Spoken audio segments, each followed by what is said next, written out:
படத்தோட ஸ்டார்டிங்ல ஒரு பிளே கிரவுண்ட காமிக்கிறாங்க. அங்க எல்லா ஆடியன்ஸும் இருக்காங்க. ஒரு லேடி ரெடியா வெயிட் பண்ணிட்டு இருக்காங்க. எங்க ஒரு ஆள் வராரு. அவருக்கு சுத்தி நடக்கிற எந்த விஷயமும் ஒண்ணுமே தெரியல. அவர் நின்ன உடனே பிளாக் அவங்க தூக்குறாங்க. இப்போ கேம் ஸ்டார்ட் அப்படின்றத சொல்றாங்க. என்ன பண்றதுன்னு இவருக்கு தெரியல. சுத்தி பார்த்தாங்க. டேபிள்ல நிறைய வெப்பன் இருக்கு. இப்ப யாரோ ஒருத்தர் அவர் அட்டாக் பண்ண வராங்க. பயந்து போன அவரும் டேபிளுக்கு பின்னாடி ஒளிஞ்சுக்கிறாரு. இவருக்கு ஆப்போசிட்ல இருக்கிற ஒருத்தங்க இவரை கொலை பண்றதுக்காக அம்ப விட்டுக்கிட்டே இருக்காங்க. என்ன பண்றதுன்னு இவருக்கு தெரியல. வெயிட் பண்ணுங்க அப்படின்னு சொல்லி கை காமிச்சா கையையும் பார்த்து அம்பு விடுறாங்க. இப்போ அவரோட நெஞ்சில அம்பு பட்டது. இதுக்கு மேல நான் சும்மா இருந்தா நீ எனக்கு கொலை பண்றவன், உனக்கு விட மாட்டேன்னான்னு சொல்லிட்டு கத்தி எடுத்துட்டு வேகமா ஓடி போறாரு. ஆப்போசிட்ல இருக்கிறவரு அம்ப விட்டுக்கிட்டே இருக்காரு. இப்ப அவர் மேல எகிரி குதிச்சு கத்திய வச்சு குத்தி குத்தி அவரை கொலை பண்ணிடுறாங்க. இப்ப அவரோட முகத்தை காமிக்கிறாங்க. இறந்து போனவரும் இவரும் பார்க்க ஒரே மாதிரியே இருக்காங்க. இப்ப அங்க ஒரு லேடி வராங்க. இந்த ஷோ லைவ்ல போயிட்டு இருக்கு. இப்போ வின்னர் நீங்க தான். நீங்க ட்வின்ஸா அப்படின்னு கேட்கும் போது இல்ல நாங்க டபுள் அப்படின்னு சொல்லும் போது ஓ நீங்க டபுள் டியூல் தானே? ஆமா ஓகே. அவ்வளவு தூரத்துல இருந்து எப்படிங்க இவ்வளவு வேகமா வந்து அவர் அட்டாக் பண்ணீங்க, சூப்பரா ஃபைட் பண்ணீங்கன்னும் போது தேங்க்யூ அப்படின்றத அவர் சொல்றாரு. ஓகே ஆடியன்ஸ், இவர் வின் பண்ணனால இதுக்கு அடுத்தது இவர் தான் ராபர்ட் அப்படின்றத சொல்றாங்க. அவருக்கு என்ன நடக்குதுன்னே புரியல. அப்படியே பயந்துட்டு ஒரு மாதிரி எக்ஸ்பிரஷனே இல்லாம நின்றுட்டு இருக்காரு. இப்ப நம்ம படத்தோட ஹீரோனை காமிக்கிறாங்க. இவங்க பேரு சாரா. அவங்களுக்கு தேவையான ஃபுட் எல்லாம் வாங்கிட்டு வீட்டுக்கு வந்து படுத்துட்டே சாப்பிட்டுட்டு இருக்காங்க. இப்ப அவங்க பாய் ஃப்ரெண்ட் பீட்டர் கிட்ட இருந்து கால் வருது, வீடியோ கால். அதை ஆன் பண்றாங்க. என்ன பண்ணிட்டு இருக்கேன்னு அவங்க பாய் ஃப்ரெண்ட் கேட்கும் போது நான் டிவில சீரீஸ் பார்த்துட்டு இருக்கேன் போது டிவி சவுண்டே கேட்கல அப்படின்னும் போது டக்குனு உங்க டாபிக்கை மாத்துறாங்க. சரி உங்க ஒர்க் எப்படி போயிட்டு இருக்கேன்? என்ன எப்பவுமே போலதான், கொஞ்சம் ஹெக்டிக்கா போயிட்டு இருக்கு, கடுப்பா இருக்கு அப்படின்னு அவர் சொல்லிட்டே இருக்கும் போது அவங்க நான் உன்னை ரொம்ப மிஸ் பண்றேன் அப்படின்றத சொல்லுவாங்க. எனக்கு வந்து அப்படின்னு சொல்லிட்டு அவர் பேச வருவாரு. ஆனா இவங்க எனக்கு கொஞ்சம் டயர்டா இருக்கு, நான் தூங்க போறேன் போது அப்படி நல்ல விஷயம் தான், சீக்கிரமா தூங்கு, நான் உனக்கு அப்புறமேட்டு கால் பண்றேன் அப்படின்னு சொல்லிட்டு அந்த போனை கட் பண்றாங்க. ஆனா ஹீரோனி தூங்காம நைட்டு ஃபுல்லா குடிச்சுக்கிட்டே இருக்காங்க. இப்ப ஹீரோனிக்கு முன்னாடி அவங்க அம்மா இருக்காங்க. அவங்க அம்மாவும் எதுக்கு நான் கால் பண்ண அட்டென்ட் பண்ண மாட்டேன்ற, எதுக்கு நான் அவாய்ட் பண்றேன் அப்படின்னு நிறைய கேள்வி கேட்டுட்டே இருக்கும் போது சாரா எதுவுமே சொல்லாம சாப்பிட்டுட்டே இருக்கா. உனக்கு பசிக்குதுன்னு எனக்கு தெரியுது, நான் கேட்கிற கேள்விக்கு ஆன்சர் பண்ணிட்டு சாப்பிடு, முதல்ல துப்பு அப்படின்னு சொல்லி இங்க பார், சின்ன வயசுல நீ நிறைய காயின் எல்லாம் கலெக்ட் பண்ணுவல, ஏன் பண்ணி பண்ண மாட்டேன்ற, சின்ன வயசுல இருக்கிற மாதிரி நீ இப்ப இல்ல நிறைய மாறிட்டேன்னு சொல்லி அவங்க அம்மா பேசிட்டே இருக்கும் போது இப்ப அவ கலெக்ட் பண்ண காயின் எல்லாத்தையும் ஒவ்வொன்னாவ சாப்பிட்டுக்கிட்டு இருப்பா. அவங்க அம்மா கேட்கறது எல்லாத்துக்கும் பதிலாக அந்த காயினையே மெழுங்கிட்டு இருப்பா. இப்போ மொத்தமா அவ வாமிட் எடுக்க ஆரம்பிப்பா. டக்குன்னு கண்ணத்தை வந்து பார்த்தா இதெல்லாம் கனவு. தூங்கி எழுந்து பார்த்தா ஹீரோனோட பெட் ஃபுல்லாமே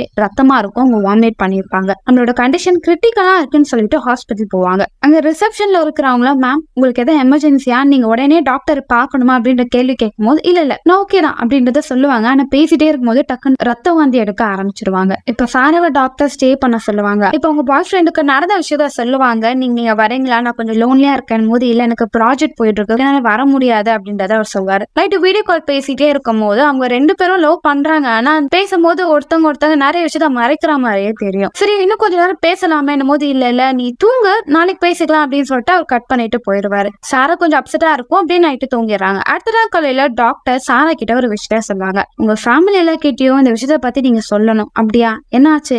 இது ஒன்றும் பெரிய இஷ்யூ இல்ல அப்படின்றது ஹீரோனை சொல்லும் போது அந்த டாக்டரும் இல்ல சாரா இது கொஞ்சம் கிரிட்டிக்கலான இஷ்யூ, நீ உங்க வீட்டுக்கு சொல்லணும் அப்படின்னும் போதுமா என்ன இஷ்யூன்னு சொன்னாதான் எங்க வீட்டுல என்னால பேச முடியும் போது உன் பாடியில இருக்க சிம்டம்ஸ் நாங்க ஆராய்ச்சி பண்ணிட்டு இருக்கோம். ஆனா எங்களுக்கு எதுவுமே கிளியரா கிடைக்கல. பட் ஒரு விஷயம் உறுதி, இது ரொம்ப சீரியஸான கேஸ். இப்பவே உன் ஃபேமிலி கிட்ட இதை பத்தி பேசு. அண்ட் முக்கியமா உன் ஹெல்த்தை பார்த்துக்கோ, நல்லா சாப்பிட்டு, குடிக்கிறத ஸ்கிப் பண்ண, டெஸ்ட்ல வேற ஏதாவது விஷயம் தெரிஞ்சா உங்ககிட்ட நான் சொல்றேன் அப்படின்றத டாக்டர் சொல்லுவாங்க. இப்ப நைட்டு சாரா பயங்கரமா குடிக்கிறாங்க. அவங்க பாய் ஃப்ரெண்ட் கூட சாட் பண்றாங்க. ஆனா அவர் ஒர்க்னால அவர் பிஸியா இருக்காரு. கால் பண்றாங்க, அட்டென்ட் பண்ணல. சாரி நான் கொஞ்சம் வேலையா இருக்கேன், ஏதாவது இம்பார்ட்டன்ட் ஆனது இல்ல ஓகே அப்படின்னு சொல்லிட்டு அவங்க போனை கட் பண்ணிடுறாங்க. அடுத்த நாள் மார்னிங் அவங்க ஜிம்முக்கு போறாங்க. பக்கவா எக்ஸசைஸ் எல்லாம் பண்ணிட்டு அவங்க பாய் ஃப்ரெண்டுக்கு வீடியோ கால் பண்றாங்க. பாத்தீங்கன்னா நான் சொன்ன மாதிரி ஹெல்த்தியா தான் இருக்கேன், எனக்கு எந்த ஒரு பிரச்சனையும் இல்லைன்னும் போது சாரா டாக்டர் எனக்கு கால் பண்ணாங்க போது உனக்கு ஆமா நீ ஏன் நம்பர் தான் உங்களுக்கு எமர்ஜென்சிக்கு கால் பண்ண கொடுத்துருக்க, அவங்க உன்னை கால் பண்ணாங்க போல, நீ பிக் பண்ணல, எனக்கு அதுக்கடுத்து கால் பண்ணாங்க. பட் ஒர்க்னால என்னால அட்டென்ட் பண்ண முடியல. அதனால அவங்க எனக்கு மெயில்ல உன்னை பத்தின ஒரு விஷயத்த எனக்கு சொன்னாங்க, நீ கூடிய சீக்கிரத்துல சாக போறான், உன் ஹெல்த் கண்டிஷன் மோசமாயிட்டே இருக்கு அப்படின்னும் போது சாரா இல்ல நான் நல்லா தானே இருக்கேன், ஆக்டிவா தானே இருக்கேன் போது இதான் உண்மை சாரா நம்பு அப்படின்னு சொல்லும் போது சாரா யோசிக்கிறாங்க. எனக்கு அழுகையே வரல இந்த விஷயத்த கேட்ட பிறகு அப்படின்றத சாரா சொல்றாங்க. இப்போ ஹாஸ்பிட்டல் போறாங்க. சாரா என்ன மன்னிச்சிடு, உனக்கு கான்டாக்ட் பண்ண உன்னால எடுக்க முடியல போல, அதனாலதான் உன் பாய் ஃப்ரெண்டுக்கு நான் அனுப்பிட்டேன், நான் மன்னிச்சிடணும் போது இல்ல ஓகே மேம் போது இது உனக்கு கேட்க கஷ்டமா தான் இருக்கும், நீ கூடிய சீக்கிரத்தை சாக போற, உனக்கு ரொம்ப ரேரான ஒரு ப்ராப்ளம் இருக்கு, ஸோ இதுக்கு 98% சொல்யூஷனே கிடையாது நம்ம போது அப்ப அந்த 2% அதுவும் லக் இருந்தா தான் பாசிபிள், பட் கண்டிப்பா நீ இறந்து போயிருப்போம், உங்க வீட்டுல எல்லாருக்கிட்டையும் இந்த தகவலை சொல்லணும் போது நான் என்னத்த சொல்றது மேம் அப்படின்னு கேட்பாங்க. வேற என்ன கொஞ்ச நாள் நீ நிம்மதியா இருக்கலாம், இல்லைன்னா நீ இறந்துட்டேன்னா உன்னை எங்க அடக்கம் பண்ணணும்னு சொல்லிட்டு அதை பத்தி உன் ஃபேமிலி கிட்ட பேசலாம். ஏன்னா ஒரு ரிலீஜியஸ்லயும் ஒரு மாதிரி சடங்குகள் இருக்கும், ஸோ அதுக்கான ப்ரிப்பரேஷன் இப்பவே பண்ணு, கண்டிப்பா நீ சாக போறது உறுதி அப்படின்றத டாக்டர் சொல்லிடுவாங்க. இது கேட்ட சாராக்கு எப்படி ரியாக்ட் பண்ணணும்னு தெரியாம முடிச்சுக்கிட்டு இருப்பாங்க.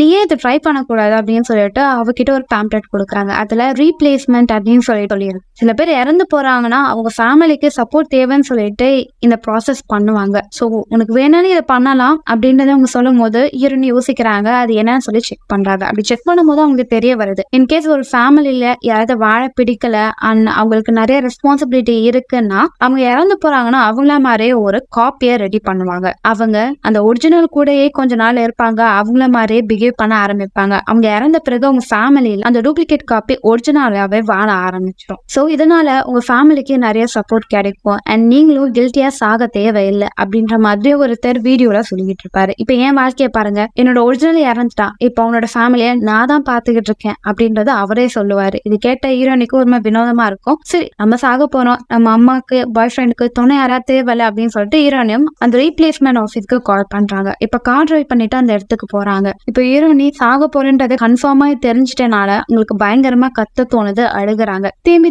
அழுகுறாங்க. இப்ப அந்த ஆபீஸ்க்கு வராங்க, எல்லா ஃபார்மையும் ஃபில் பண்ணிட்டு இருக்காங்க. அந்த ரிசப்ஷன் லிஸ்ட்ல இருக்கிறவங்க நீங்க சாக போறதுக்கான ப்ரூஃப் ஏதாவது இருக்கா அப்படின்னு கேட்கும் போது நான் கூடிய சீக்கிரம் சாக தான் போறேன், அப்ப உங்களுக்கு எல்லா டீட்டெயிலும் ப்ராப்பரா கிடைச்சிரும், இன்னும் உங்களுக்கு கிளாரிபிகேஷன் வேணும்னா என்னோட டாக்டரை கான்டாக்ட் பண்ணிக்கோங்க, அவங்க எல்லா விஷயத்தையும் உங்ககிட்ட சொல்லுவாங்க அப்படின்றத சொல்றாங்க. இப்போ ஒரு பர்சன் ஹீரோனி கிட்ட ஒரு ஃபார்ம் கொடுக்குறாங்க. உங்களை மாதிரியே அந்த காப்பி இருக்கும், எல்லாமே அது பக்காவா பண்ணும், ஆனா அதுக்கு சார்ஜ் கொஞ்சம் அதிகம் அப்படின்னு சொல்லும் போது இவ்வளவு பணமா, இவ்வளவுலாம் என்னால தர முடியாது, டிஸ்கவுண்ட் தாங்க அப்படின்வாங்க. உங்க வாழ்க்கைய அது வாழ போகுது, அதுக்கான நிறைய விஷயங்கள் இருக்கு, அது எல்லாத்தையும் கத்துட்டு பண்ணணும்னா உங்களுக்கான பெஸ்ட் காப்பி நான் கொடுக்குறேன்ல, அப்ப இதைதான் நீங்க பண்ணி ஆகணும். சரி ஓகே நான் பே பண்றேன் அப்படின்றத சொல்றாங்க. ஆனா எனக்கு கொஞ்சம் இன்ஜெக்ஷனா பயம், வலிக்காம ட்ரீட்மெண்ட் பண்ணுவீங்களா அப்படின்போது கவலைப்படாதீங்க, எல்லாமே பக்காவா பண்ணிடலாம்னு சொல்லிட்டு டக்குன்னு கூட்டிட்டு போய் அவங்கள மாதிரியே ஒரு காப்பியை கூட்டிட்டு வராங்க. எல்லாமே பக்காவா இருக்கு, ஆனா அவங்களோட கண்ணு மட்டும் உங்களை மாதிரியே கரெக்டா வரல, அது ஏன்னு எங்களுக்கும் தெரியல, அதனால நாங்க கொஞ்சம் பேமெண்ட்டை கம்மி பண்ணிக்கிறோம், காப்பி இவங்களை பாரு, இவங்க தான் சாரா, இவங்க வாழ்க்கைய தான் நீ வாழ போற அப்படின்னு சொல்லும் போது சாராவும் சரி ஓகே இவ என்னமாதான் இருக்கா, ஆனா கொஞ்சம் வித்தியாசமா இருக்கா, இவ முடியும் இவளோட ஸ்கின்னும் என்னை விட நல்லாவே இருக்கு, சரி வா நான் என்ன இன்ட்ரடியூஸ் பண்றேன் அப்படின்னு சொல்லிட்டு ஹீரோனை கார்ல கூட்டிட்டு போவாங்க. அப்ப அந்த காப்பியும் நிறைய கேள்வியை கேட்கும், உங்களுக்கு பிடிச்ச ஃபேவரட்டான சாங் எது, உங்களுக்கு பிடிச்ச ஃபேவரட்டான ஃபுட் எதுன்னு சொல்லி அவங்க கிட்ட பேசி அவங்களை பத்தின நிறைய விஷயத்த அது கலெக்ட் பண்ணிக்கிட்டே இருக்கும். இப்ப சாரா வீட்டுக்கு கூட்டிட்டு போறான். அவங்க பாய் ஃப்ரெண்ட் பத்தி சொல்லும் போது அந்த காப்பியா நான் ரொம்ப எக்ஸைட்டா இருக்கேன் அவன் பாய் ஃப்ரெண்டை பார்க்க, நீ கவலைப்படாத இந்த மாதிரியே நான் அவனை நேசிப்பேன் அப்படின்றத சொல்லும். சரி உன் அம்மா பத்தி சொல்லும் போது என் அம்மா கிட்ட இன்னும் நான் அவனை இன்ட்ரடியூஸ் பண்ணல, கூடிய சீக்கிரத்துல பண்ணிடுறேன். சரி உன் அப்பா, என் அப்பா ரொம்ப வருஷத்துக்கு முன்னாடி இறந்து போயிட்டாரு, ஆனாலும் என் அப்பா அம்மாக்கு இருக்கிற பாண்டிங் வேற லெவல்ல இருக்கும், அவங்க ரெண்டு பேரும் சண்டையே போட மாட்டாங்க, ரொம்ப ஒற்றுமையா இருப்பாங்க. சரி என் அப்பா போன பிறகு என் அம்மா ரொம்ப அப்செட் ஆயிட்டாங்க அப்படின்னு சொல்லிட்டே இருந்தாங்க. சரி என்னோட கிளாத் எல்லாம் உனக்கு காமிக்கிறேன்னு சொல்லி கூட்டிட்டு போவாங்க. நிறைய ட்ரெஸ் அதுக்கு கொஞ்சம் லூஸா இருக்கும், ட்ரெஸ் எல்லாம் எனக்கு லூஸா இருக்கும், ஒருவேளை நான் உன்னை விட ஹைட் கம்மியா இருக்கேனும், அது மட்டும் இல்லாம பாடியில இருக்கிற மார்க் எதுவுமே எனக்கும் இல்ல, சரி வாங்க நம்ம பர்ச்சேஸ் பண்ணலாம் அப்படின்னு சொல்லிட்டு அந்த காப்பி ஹீரோனை விடவும் நிறைய விஷயத்துல வேறுபட்டு இருக்கும். இப்ப 10 மாசம் கழிச்சு காமிக்கிறாங்க. பீட்டரும் அந்த காப்பியும் லவ் பண்ணவே ஆரம்பிச்சிருவாங்க. பீட்டரும் அந்த காப்பியும் ஹீரோனி கிட்டே நாங்க டேட்டிங் போறோம், வர லேட் ஆகும் அப்படின்னு சொல்லிட்டு அவங்க போவாங்க. இதை பார்த்து ஹீரோனிக்கு லைட்டா வயிற்றுச்சலா இருக்கும். சரி என்ன பண்றது, நான் தான் சாக போறேன், என் வாழ்க்கை அவளாவது வாழட்டும் அப்படின்னு சொல்லி ஹீரோனே அது பெரிய விஷயமா எடுத்துக்க மாட்டாங்க. இப்போ டாக்டர் கூப்பிடுறாங்க, ஹீரோனே போவாங்க. ஏன்னா டாக்டர் நீங்க வேற என்ன சாக போறேன்னு சொல்லிட்டீங்க, நானும் நைட் தூங்கும் போது எப்ப சாவேன் எதிர்பார்க்கிறேன், ஆனா நான் சாகவே மாட்டேன்றேனே, என்னதான் பாடியில நடந்துகிட்டு இருக்கு அப்படின்னும் போது இதை நீங்க கேட்டா கொஞ்சம் அதிர்ச்சி ஆயிருவீங்க. அதாவது நான் சொன்னல அந்த 98% நீங்க சாக வாய்ப்பு இருக்கு, ஆனா 2% லக் இருந்தா உயிர் பிழைக்க வாய்ப்பு இருக்குன்னு. இப்போ உங்களுக்கு அந்த லக் இருக்கு, அந்த 2%னால உங்களோட வயிற்றுல இருந்த எல்லா இன்ஃபெக்ஷனும் போயிடுச்சு, இப்ப நீங்க சாக மாட்டீங்க, உங்க லைஃப நீங்க சந்தோஷமா வாழலான்னு போது ஹீரோனே அப்படியே ஷாக் ஆயிருக்காங்க. என்ன சொல்றீங்க, நான் சாவேன்னு சொல்லிதானே அந்த ரீப்ளேஸ்மெண்ட்டுக்கெல்லாம் நீங்க எனக்கு ஐடியா கொடுத்தீங்க, இப்ப நான் சாக மாட்டேன்னு சொல்றீங்க, இப்ப அந்த ரீப்ளேஸ்மெண்ட் நான் என்ன பண்றது அப்படின்னும் போது இதெல்லாம் ஒரு விஷயமா, ஒரிஜினல் இறந்து போனாதான் அந்த இடத்துக்கு ரீப்ளேஸ்மெண்டால வாழவே முடியும். நீ இருக்கேன்னா அதை தூக்கி போட்டுற, அது ஒரு விஷயமா அப்படின்றத டாக்டர் சொல்லிடுவாங்க. இப்ப ஏறனே கார் விட்டுட்டே வருவாங்க. அவங்களுக்கு செம்ம கடுப்பா இருக்கும், பயங்கரமா கத்த ஆரம்பிப்பாங்க. சரி அம்மா கிட்ட இந்த விஷயத்த சொல்லலாம், ஏன்னா இது இருக்கும் அம்மா கிட்ட நான் ஒரு காப்பி ரெடி பண்றதுன்னு சொல்லவே இல்லைன்னு சொல்லி வீட்டுக்கு போய் பார்த்தா அந்த காப்பி அங்க இருக்கும். அவங்க அம்மா ஷாக்கா இருவாங்க. நீ யாருமா, என் பொண்ணு மாதிரியே இருக்கு அப்படின்றது கேட்பாங்க. அம்மா நான் தான் ஒரிஜினல், அவ டூப்ளிகேட், யார கேட்டுட்டு என் வீட்டுக்கு வந்த, நான் தான் சொன்னேன்ல நான் இறந்த பிறகு நீ அம்மா கூட கான்டாக்ட் பண்ணு, நீ இப்பவே ஏன் வந்தேன்னும் போது பீட்டர் அங்க இருப்பாரு. இல்ல உங்க அம்மா தான் ஆசைப்பட்டாங்க உன்னை பாக்கணும்னு, நீ அவங்கள அவாய்ட் பண்றனா தான் அவங்க காப்பிக்கு கால் பண்ணாங்க. சோ அவளால ரெஸ்பான்ஸ் பண்ணாம இருக்க முடியல, அவ போன் அட்டென்ட் பண்ணா அதுக்கு அடுத்து இங்க வந்துட்டா, உன்னை விடவும் உங்க அம்மாக்கு அவள ரொம்ப பிடிச்சிருக்குன்னும் போது இதை கேட்ட ஹீரோ நீ செம்ம கடுப்பாயிருவா. யார் அவள அம்மாக்கு பிடிச்சிருக்கா, எவ்வளவு நாள் அவ இருப்பான்னு நினைக்கிறீங்க, உங்களுக்கு ஒரு விஷயம் சொல்றேன் கேட்டுக்கோங்க, நான் சாக போறதுல உயிரோட இருக்க போறேன், இந்த டூப்ளிகேட்டை நசுக்கி தூக்கி போட்டுற போறேன், இது கத்தவெல்லாம் நீங்க பாக்கவே மாட்டீங்கன்னும் போது அந்த காப்பிக்கே அதிர்ச்சியா இருக்கும். என்ன சொல்றேன்னும் போது பீட்டர் வா வெளியே வா, என்கிட்ட எல்லாத்தையும் கிளியரா சொல்லுன்றத சொல்லுவேன். பீட்டர் நீ ஒன்னும் கவலைப்படாத, நான் உனக்கு இருக்கேன்டா, அவளை விடு, அவ இன்னும் கொஞ்ச நாளே போயிடுவா, நான் தான் கூட இருக்கேன், நீ என்ன லேசி, நான் உன்னை விட்டு போகவே மாட்டேன், நான் இந்த விஷயம் சொல்லும்போது நீ சந்தோஷப்பட்டதானே போது பீட்டர் இரு நீ உயிரோட இருக்க போறியா, ஆமா நான் உயிரோட இருக்க போறேன், நான் உயிரோட இருந்தேன், நான் அந்த காப்பி எதுக்கு, அவ தேவையில்லை போது நான் நேசிக்கிறேன் போது பீட்டர் எதுவுமே சொல்ல மாட்டேன்றாரு. என்னாச்சு பீட்டர், உண்மையே சொல்லனா உன்னை விட நான் அவ்வளவுதான் நேசிக்கிறேன், உன்னை விடவும் அவ நிறைய விஷயத்துல வேறுபட்டு இருக்கா, எனக்கு நிறைய சப்போர்ட் பண்றேன், என் கூட ஃப்ரெண்ட்லியா பழகுறேன், முதல்ல என் கூட டைம் ஸ்பெண்ட் பண்றா, அந்த விஷயத்துல நீ ரொம்ப கம்மியா இருக்க, எனக்கு இப்ப உன்னை பிடிக்கல, அவ்வளவுதான் பிடிச்சிருக்கு, நீ இருந்தாலும் இல்லைனாலும் நான் அவ்வளவுதான் எதிர்பார்ப்பேன், அவ்வளவுதான் நான் விரும்புறேன் அப்படின்னு சொல்லிட்டு பீட்டர் அங்க வந்து போயிருவாரு. இதை கேட்ட ஹீரோனுக்கு பயங்கரமா ஷாக் ஆயிரும். பீட்டர் நீ புரிஞ்சு பேசுறியா புரியாம பேசுறியா, அவ இல்ல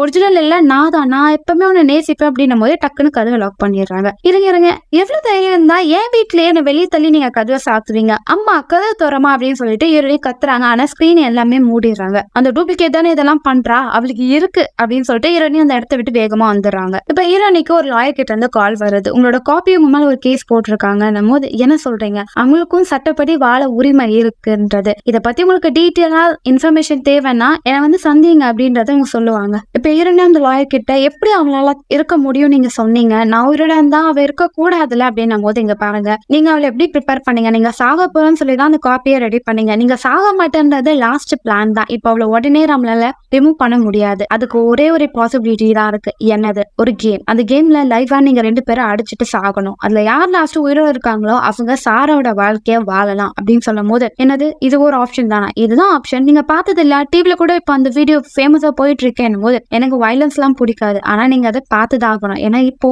இந்த ஒரு ஆப்ஷன்ல மட்டும்தான் உங்களால டூப்ளிகேட்டை உங்க வாழ்க்கையில இருந்து எடுக்க முடியும். இன்னொரு விஷயமும் உங்க 2 பேராலையும் இந்த இடத்துல ஒன்னா வாழ முடியாது, ஏன்னா அதுதான் ரூல்ஸ், யாராவது ஒருத்தங்க தான் சாரோட வாழ்க்கைய வாழ முடியும். எனக்கு தெரிஞ்சு உங்களுக்கு இது புதுசா இருக்கும், நீங்க பேசாம ட்ரைனிங் செக்ஷன் அட்டென்ட் பண்ணுங்க, அதுல உங்களுக்கு எப்படி ஃபைட் பண்ணணும்ன்றத சொல்லி தருவாங்க அப்படின்னும் போது இப்ப அடுத்த நாட்கள்ல ஹீரோனோட பாய் ஃப்ரெண்ட் பீட்டர் ஹீரோனு கிட்ட உங்க லக்கேஜ் எல்லாம் எடுத்துக்கோ, ஏன்னா காப்பிக்கு வந்து நீங்க இருக்கிறது திங்ஸ் இங்க இருக்கிறது பிடிக்கல அப்படின்னும் போது ஹீரோனி கடுப்பா இருக்கும், லக்கேஜ் எல்லாத்தையும் பேக் பண்ணுவா, பீட்டரும் எதுவா இருந்தாலும் எடுத்துக்கோ, எதையும் விட்டுட்டு போகாது அப்படின்றத அவன் சொல்லுவான். அதே நேரத்துல காப்பி கால் பண்ணி பீட்டர் கிட்ட அவ போயிட்டாளா, மூஞ்ச பார்த்தாலே எனக்கு கடுப்பா இருக்கு அப்படின்னு பேசும்போது இதை கேட்டு ஹீரோனி பயங்கரமா காண்டாயிருவா. இப்போ ட்ரைனிங் செக்ஷன் போறாங்க, அவங்க மாஸ்டர் இது வரைக்கும் ஃபைட் பண்றியா, உன் மேலே நம்பிக்கையா இருக்கா போது ஹீரோனி ரொம்ப டல்லா இருப்பாங்க. சரி கவலைப்படாத, நான் உனக்கு பக்காவா ட்ரைனிங் கொடுக்குறேன், இந்த ட்ரைனிங்ல நீ எல்லாரையும் அடிச்சு மர்டர் பண்ற அளவுக்கு எக்ஸ்பீரியன்ஸ் ஆயிருவேன் போது ஹீரோனிக்கு என்ன சொல்றேன்னே தெரியல, என்ன நடக்குதுன்னு பாக்கலாம் அப்படின்னு சொல்லிட்டு எக்ஸசைஸ் பண்ணவங்க ரொம்ப டயர்ட் ஆயிருவாங்க. நீ ரொம்ப டயர்டா இருக்க, ஹெல்த்தை பாத்துக்கோ, இந்தா இன்னைக்கு நைட் இந்த கேசட்டை பாருன்னு சொல்லி ஒரு கேசட்டை கொடுப்பாங்க. ஹீரோனி அதுல என்ன இருக்குன்னு பிளே பண்ணி பார்த்தா அதுல ஃபுல்லா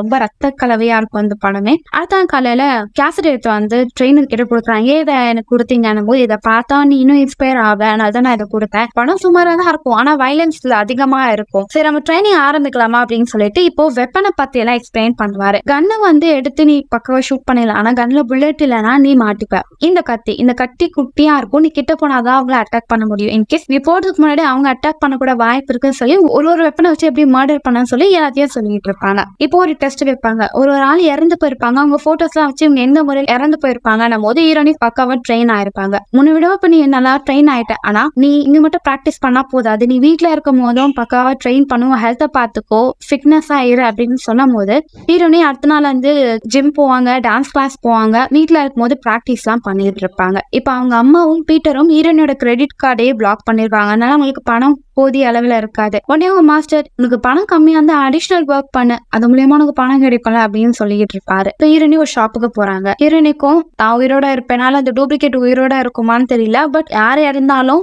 இறந்த அப்போ நல்லா கிராண்டா ட்ரெஸ் போடணும்னு சொல்லிட்டு ஒரு ஷாப்புக்கு போய் நான் இறந்துட்டேன்னா நான் போட்ட உடனே எல்லாமே பார்த்து பிரமிச்சு போற அளவுக்கு ஒரு ட்ரெஸ் கொடுங்கன்னு போது மேம் செத்து போயிட்டீங்கன்னா அதுக்கடுத்து உங்களை பார்த்து சைட் அடிச்சா என்ன, சைட் அடிக்கலன்னா என்ன அப்படின்னு சொல்லி யோசிப்பாங்க. எவ்வளவு பணம் செலவு ஆனாலும் பரவாயில்ல, எனக்கு ஒரு சூப்பரான காஸ்ட்லியான ஒரு ட்ரெஸ் வேணும் போது இருக்கிற காசெல்லாம் போட்டு ஹீரோனி ஒரு ட்ரெஸ் எடுத்துருவாங்க. இப்ப பீட்டர் கூட அவங்க காஃபி ஷாப் வந்திருப்பாங்க. ஸோ பேசிட்டே இருக்கும்போது பீட்டரும் எனக்கு தெரியும் நீ அந்த கேமுக்கு ட்ரைனிங் எல்லாம் பண்ணிக்கிட்டு இருக்க, தயாராகிட்டு இருக்கேன் போது ஆமா நீ அவளை காப்பாத்துறதுக்காக என்ன பேசணும்னு நினைச்சேன்னா அது வாய்ப்பு இல்லை கண்ணா, அவளை நான் கொலை பண்ணதான் போறேன். ஆனாலும் பீட்டர் நான் எப்பவுமே உன்னை நேசிப்பேன், எனக்கு உன்னை ரொம்ப பிடிக்கும் அப்படின்றத அவங்க சொல்றாங்க. பீட்டருக்கு என்ன சொல்றேனே தெரியல. சரி ஓகே நம்ம சாப்பிடலாம் அப்படின்னு சொல்லிட்டு பேசிட்டு சாப்பிட்டுக்கிட்டு இருப்பாங்க. இப்ப அவங்க மாஸ்டர் ஒரு இடத்துக்கு போக சொல்லுவாங்க. போய் பார்த்தாங்க இறந்து போன பாடியை ஒருத்தங்க எப்படி கட் பண்றாங்கன்னு சொல்லி அந்த விஷயத்தெல்லாம் ஹீரோனியா பார்க்க சொல்லுவாங்க. ஏன்னா ஹீரோனி ரொம்ப இன்னசென்ட்டா இருக்காங்க. அதெல்லாம் பார்த்த பிறகு ஹீரோனிக்கு கொஞ்சம் தைரியம் வரும். இப்போ பணம் இல்லாதனால நீ அடிஷனல் வேலை பண்ணன்னு சொல்லுவாங்க. ஸோ அவங்க மாஸ்டர் தான் ஹீரோனியை கூப்பிட்டு இருப்பாங்க. என்னடா நடக்க போதுன்னு பார்த்தா 2 பேரும் சேர்ந்து டான்ஸ் ஆடுவாங்க. ஸோ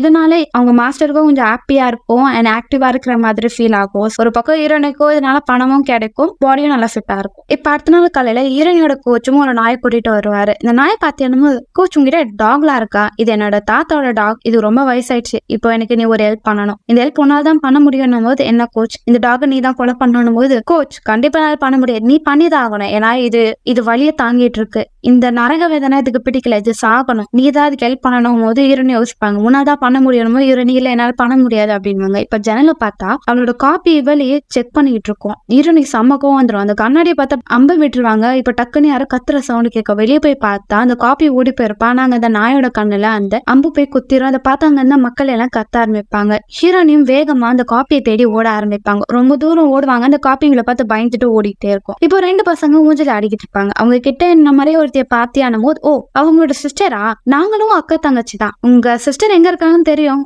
வாங்க காமிக்க சொல்லிட்டு அவங்க ஒரு குட்டி டோர் இருக்கும். நீங்களும் கவலைப்படாதீங்க, உங்க சிஸ்டர் வந்துட்டாங்க, அவங்க ரொம்ப மிஸ் பண்றாங்க, நீங்க அவங்க கூட போயிருங்க, நீங்க தொலைஞ்சு மட்டும் போகாதீங்க, ஏன்னா என்னோட சிஸ்டரும் நானும் வெளியே போகும்போது அப்படிதான் தொலைஞ்சு போயிட்டோம், அதுக்கு அடுத்தது என்னோட சிஸ்டரை என்னால கண்டே பிடிக்க முடியல, 3 நாள் கழிச்சு என்னோட அம்மா அவளை கூட்டிட்டு வந்தாங்கன்னு போதுதான் ஹீரோனுக்கு தெரியுது இவளும் ஒரு காப்பின்னு. இப்ப அந்த பசங்களோட அம்மா வந்துருவாங்க. யார்கிட்ட பேசிட்டு இருக்கீங்கன்னா மேம் இவங்களும் என்ன மாதிரி ட்வின்ஸ் தான் மேம், வாங்க மத்தவங்க எல்லாம் பேசக்கூடாது சொல்லிட்டு அவங்க அம்மா கூட்டிட்டு போயிடறாங்க. இப்ப ஹீரோனி இந்த கதவு தட்டுவா. சரி நான் உன்னை இப்ப கொலை பண்ண மாட்டேன், கதவு தோறணும் போது அவ உள்ள போய் உட்காருவா. இப்ப ஹீரோனியா அந்த காப்பி கிட்ட நான் உங்ககிட்ட ஒரு கேள்வி கேட்கலாமா, எதுக்கு முதல்ல என்ன பார்க்கும் போது என் கண்ணை பார்க்காம நீ குனிஞ்சிட்டே இருந்தான போது எனக்குள்ள ஒரு கில்ட்டி இருந்தது, அது மட்டும் இல்லாம நீங்க சாக போறீங்க, அந்த வருத்தத்தினால்தான் உங்க முகத்தினால அப்ப பார்க்க முடியல அப்படின்னும் போது நீங்க நினைச்சுக்கிட்டு இருக்குமே நான் ஒன்னும் சந்தோஷமா வாழல அப்படின்னு சொல்லி அந்த காப்பி சொல்லும். என்ன ஆச்சு, பீட்டர் எப்பவுமே நான் சொல்ற மாதிரியே பண்ண மாட்டேன்றான், நான் இந்த மூவிஸ் பார்க்கணும்னா வேற மூவிஸ் பார்க்கணும்னு சொல்லி சொல்றான், உங்க அம்மாவும் அப்பப்போ கால் பண்ணி என்னை பத்தி கேட்டுக்கிட்டே இருக்காங்க, எனக்கு இந்த வாழ்க்கையை பிடிக்கலன்னும் போது அதையும் என்கிட்ட சொல்ற, நீ இப்படிதானே வாழணும்னு நினைச்ச, நீ என்னன்னாலும் சொல்ல,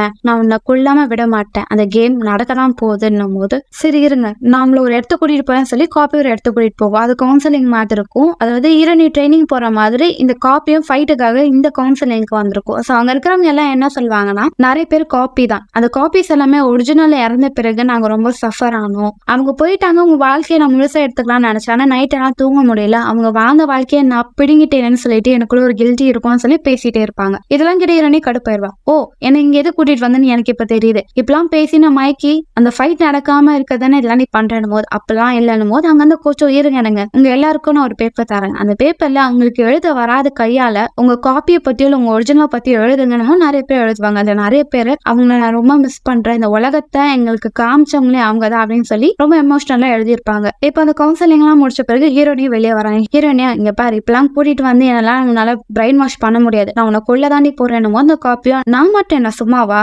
நானும் உன்னை கொள்ளதான் போறேன், அதுதான் பிராக்டிஸ் எடுத்துக்கிட்டு இருக்கேன் போது இவங்க 2 பேர் பேசிட்டே இருக்கும்போது ஹீரோனி யோசிப்பா, உனக்கும் எனக்கும் அந்த அளவுக்கு மனஸ்தாபங்கள் இல்ல, நீ எதிரி இல்ல, பட் நம்ம 2 பேரும் எதுக்கு சாகணும் அப்படின்னும் போது அந்த காப்பி ஆமா எனக்கும் ஒண்ணு பிடிக்கும் அப்படின்னும் போது சரி ஓகே நம்ம எதுக்கு ஒன்னா வாழக்கூடாது, இந்த இடத்துல இருந்து தானே ஒன்னா வாழக்கூடாதுன்னு ரூல்ஸ போடுவாங்க, நம்ம இந்த இடத்த விட்டு வெளியே போய் நம்ம 2 பேரும் ஒன்னா வாழலாமே அப்படின்னும் போது அந்த காப்பியும் உண்மையவோ சொல்றேன், ஆமா நம்ம 2 பேரும் ஒன்னா வாழலாம், அந்த கேம்லாம் வேண்டாம் அப்படின்னு சொல்லிட்டு ஹீரோனி உங்க ரூமுக்குள்ள வந்துடுறாங்க. இப்ப அடுத்த நாள் காலை ஹீரோனி அந்த காப்பியை கூட்டிட்டு போவோம். அந்த காப்பி ஹீரோனி கேட்டா உனக்கு கார் ஓட்ட தெரியுமா, எனக்கு கிளாஸ் வரைக்கும் தெரியாதுன்னும் போது ஹீரோனி அது ஈஸி தான், ஓட்ட நீயே கத்துப்ப அப்படின்னும் போது இப்போ காரை விட்டு இறங்குறாங்க. சரி நம்ம கிட்ட திங்ஸ் எல்லாம் கரெக்டா இருக்கா செக் பண்ணிக்கலாமா அப்படின்னு சொல்லிட்டு ஒரு லிஸ்ட் எடுத்துட்டு என்னெல்லாம் இருக்குன்னு செக் பண்ணுவாங்க. அப்புறம் என்கிட்ட தண்ணியில போது காப்பியும் கவலைப்படுறத உனக்கும் சேர்த்து நான் எடுத்துட்டு வந்திருக்கேன், இந்தா தண்ணி குடிச்சுக்கோ, ரொம்ப நேரம் நடக்கணும்ல அப்படின்னும் போது ஹீரோனியும் பாப்பா நான் எதுவுமே கலக்கல, குடி நானும் குடிக்கிறேன் அப்படின்னு சொல்லிட்டு 2 பேரும் சேர்ந்து தண்ணி குடிச்சிட்டு இப்ப காட்டு வழியா நடந்து போறாங்க. நம்ம மட்டும் அந்த கேமுக்கு போலனா கண்டிப்பா போலீஸ் நம்ம 2 பேரும் அரெஸ்ட் பண்ணிடுவாங்க. பட் கவலைப்படாத, நம்ம இந்த பார்டர் வந்து கிராஸ் பண்ணிட்டோம்னா சேஃபா இருப்போம். அதுக்கு அடுத்து நம்ம 2 பேரும் பிளாஸ்டிக் சர்ஜரி பண்ணிக்கலாம். இப்போ அதுதான் ரொம்ப ட்ரெண்டிங்கா போயிட்டு இருக்கு. என்ன அதுலயும் கொஞ்சம் ரிஸ்க் இருக்கு, நம்ம மேனேஜ் பண்ணிக்கலாம். இப்படி பண்ணோம்னா யாராலையும் யாரு ஒரிஜினல் யாரு காப்பின்னு கண்டுபிடிக்க முடியாது அப்படின்னு சொல்லி ஹீரோனி வேடிக்கையா பேசிட்டே போகும்போது கால் தடுக்கும். டக்குன்னு காப்பி அவளை காப்பாத்திடுவா. தேங்க்யூ அப்படின்னு சொல்லிட்டு திரும்ப பேசிட்டே போகும்போது இப்போ காப்பி எதுவுமே பேசாம சைலண்டா வரும். என்னாச்சு நீ எதுவுமே பேச மாட்டேன்ற போது நீ சொன்னது எல்லாமே எனக்கும் புரியுது அப்படின்னு சொல்லிட்டு இப்ப திரும்புவா. ஹீரோனியோட வாயில இருந்து அப்படியே ரத்தம் வரும். இப்போ அந்த கேம் நடக்கிற ஸ்பாட்டை காமிக்கிறாங்க. எல்லாம் வெயிட் பண்ணிட்டே இருக்காங்க. சாராவும் காப்பியும் வரவே இல்லை. இப்போ சாரா அங்க வந்து நொண்டி வேகமா ஓடி வராங்க. அங்க இருக்கிறவங்க என்னாச்சு, ஒரு பெரிய கார் ஆக்சிடென்ட் ஆயிடுச்சு. கார் ஆக்சிடென்ட் ஆமா, நான் ரோட்ல கார் ஓட்டிட்டு வரும்போது தெரியாம வேற ஒரு வழியில வண்டியை ஓட்டிட்டு போயிட்டேன், அது குழியில விழுந்துருச்சு. அப்படியாச்சு அவனோட காப்பி என்னாச்சு, காப்பியை பத்தி எனக்கு தெரியலையே, நான் தனியா தானே வந்தேன் அப்படின்வாங்க. இப்போ அவங்க அம்மாவும் பீட்டரும் அங்க ஹாய் சொல்லுவாங்க. நான் இங்க தான் இருக்கேன், ஒண்ணும் இல்லை அப்படின்வாங்க. ஓகே, அப்போ காப்பிக்கு என்ன ஆச்சுன்னு சொல்லி எல்லாமே இன்வெஸ்டிகேட் பண்ணுவாங்க. அவ போன எல்லா இடத்தையும் செக் பண்ணுவாங்க. ஆனா காப்பிக்கு என்ன ஆச்சுன்னே தெரியல. இப்போ கோர்ட்ல இப்போ லாயர் அவங்க அம்மாவையும் பீட்டரும் கூப்பிட்டுட்டு இவதான் ஒரிஜினல் சாரன்னு நீங்க நம்புறீங்களான்னு போது அவங்க அம்மா என் பொண்ணை பத்தி எனக்கு தெரியாதா, இவதான் ஒரிஜினல் அப்படின்றத சொல்லுவா. பீட்டரும் இவதான் கேர்ள் ஃப்ரெண்ட், எனக்கு நல்லா தெரியும், இவதான் ஒரிஜினல் அப்படின்றதையும் 2 பேர் சொல்லுவாங்க. இப்போ கொஞ்ச நாள் கழிச்சு 2 பேரும் வீட்டுல ஒன்னதான் வாழ்வாங்க. பீட்டர் சாரா மேல ரொம்ப அக்கறையும் அன்பாவும் இருப்பான். சாரா, நீ அந்த ரீப்ளேஸ்மெண்ட்டுக்கு லோன் வாங்கினே அதை நீ கட்டுறியான போது அதை நான் தானே வாங்கினேன், நானே கட்டிக்கிறேன் அப்படின்றது சாரா சொல்லிடுவா. சரி, உனக்கு பிடிச்ச ஃபேவரட் ஃபுட் வாங்கிட்டு வருவான போது அந்த சாப்பாடா, அது எனக்கு சுத்தமா பிடிக்காது அப்படின்றத சாரா சொல்லுவா. சரி ஓகே, நீ வீட்லயே சேஃபா இரு, நான் வெளியே போயிட்டு வரேன்னு சொல்லிட்டு பீட்டர் போயிடுவான். இப்போ சாராக்கு அவங்க அம்மாட்ட இருந்து கால் வரும். இப்போ அவ அந்த உடஞ்சு போன காரை எடுத்துட்டு